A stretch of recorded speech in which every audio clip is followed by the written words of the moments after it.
দর্শক স্বাগত জানাচ্ছি ডিউ টেলিভিশনের বিশেষ আয়োজন মিট দ্য পার্সোনালিটিতে।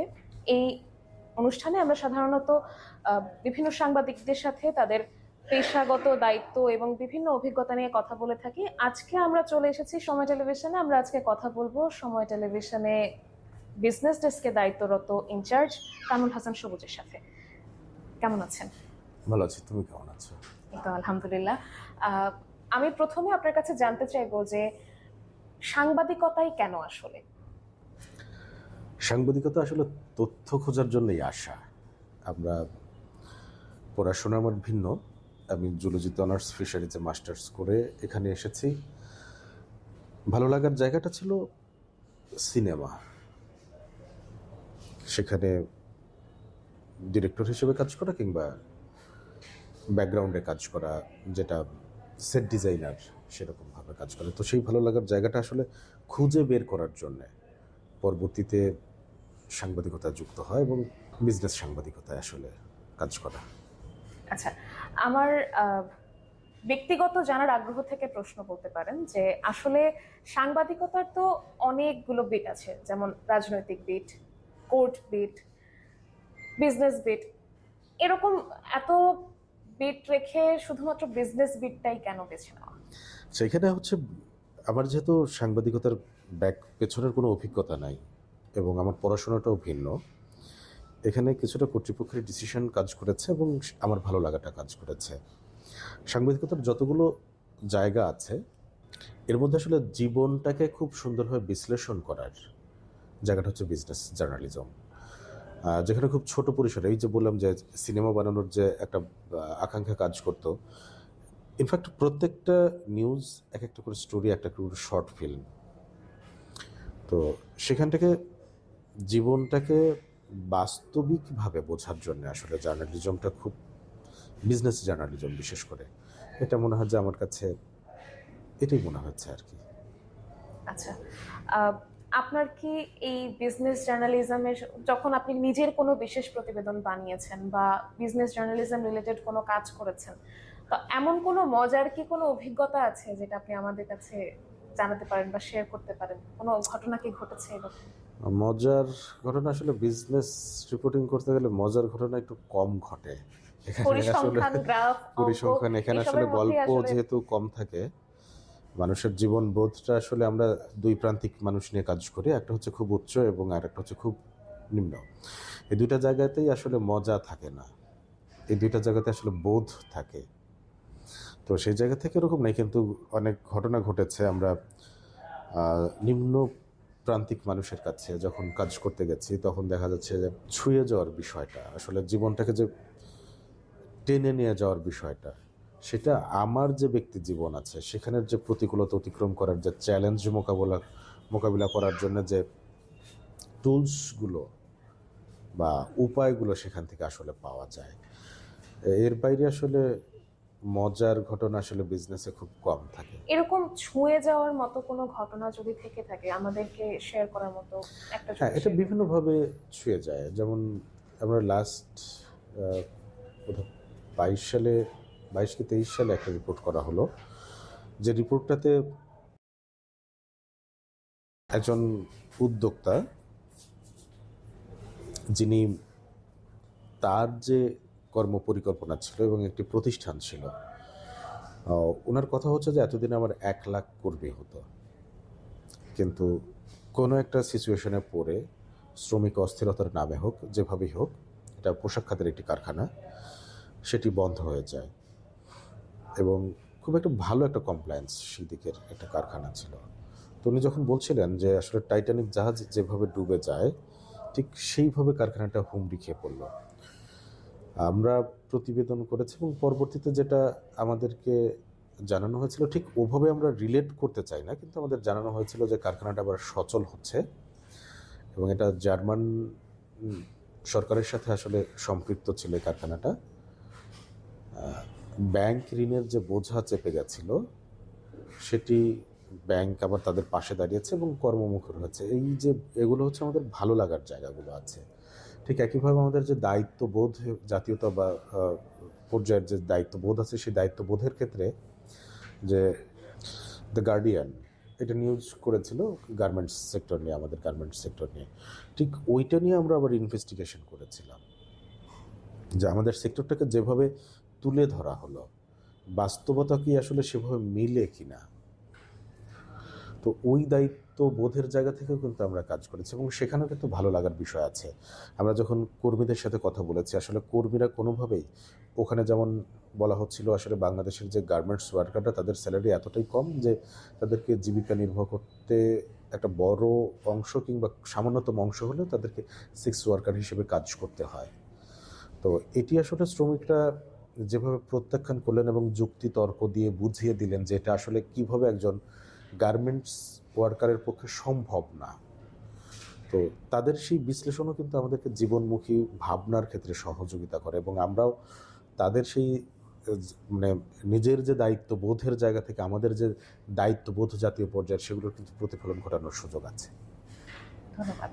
বিজনেস জার্নালিজমের তো হচ্ছে অনেকগুলো ভাগ আছে, যেমন আমরা সবসময় যেটা দেখি যে বাজেটের সময়টা এলে নিউজ রুমে একটু দৌড়াদৌড়ের মতো অবস্থা তৈরি হয় বা একটু ব্যস্ততা শুরু হয়। এছাড়াও আরো অনেক ক্ষেত্র আছে যেখানে আপনার কাছে সবচেয়ে বেশি ইন্টারেস্টিং বা আগ্রহের জায়গাটা কোনটা, বা এই যে ব্যস্ততাটা সেটা কিভাবে সামাল দেন, কখনো প্রেশার অনুভূত হয়েছে কিনা?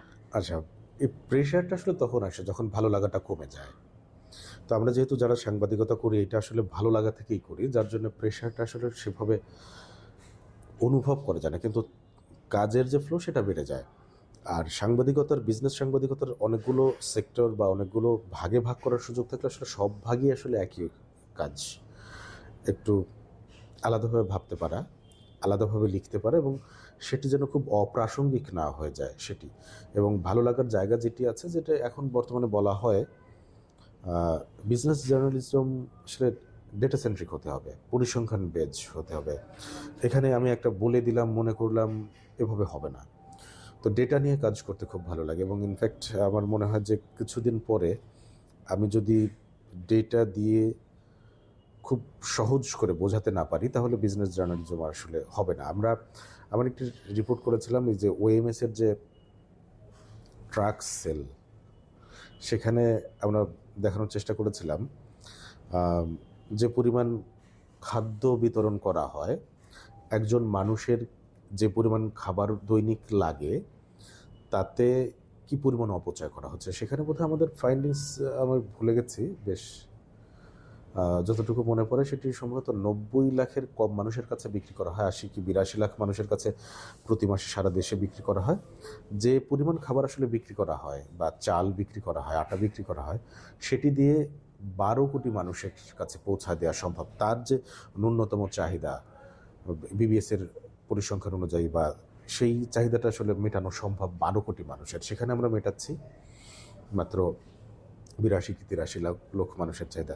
তো এই যে পরিসংখ্যান দিয়ে এটি আসলে বোঝানো সম্ভব। আমরা একটা রিপোর্ট করেছিলাম যে টিসিবির যে সময়টা, এখন তো আমরা জানি যে ডিজিটাল একটি ফ্যামিলি কার্ড আছে এবং আরও নতুন সরকার আরও বেশ কিছু ফ্যামিলি কার্ডের বা বিভিন্ন কার্ডের উদ্যোগ নিয়েছে। তো ওই সময় আমরা একটা ক্যালকুলেশন করেছিলাম যে এটিও সম্ভবত 22 সালের, যে টিসিবি এখন যেভাবে খাবার বিক্রি করে সুলভ মূল্যে, এটা আসলে সুলভ মূল্যে না, এটা আসলে ভর্তুকি মূল্যে, সরকার ভর্তুকি দেয়। তো তাদের সেই ভর্তুকি মূল্যে খাবার পণ্য বিক্রিতে আমরা দেখেছিলাম এটা যদি ট্র্যাক করা যায় খাবার বা এই পণ্যগুলো তাহলে কি হয়। তো আমরা সেই সময় একটি ক্যালকুলেশন দেখেছিলাম যে যেভাবে আমরা খুব আমাদের ইনফরমেশনের সিকিউরিটি দিয়ে একটি ডিজিটাল কার্ড তৈরি করতে পারি, সেখানে ব্যয় হবে মোটামুটিভাবে 10 থেকে 12 কোটি টাকা।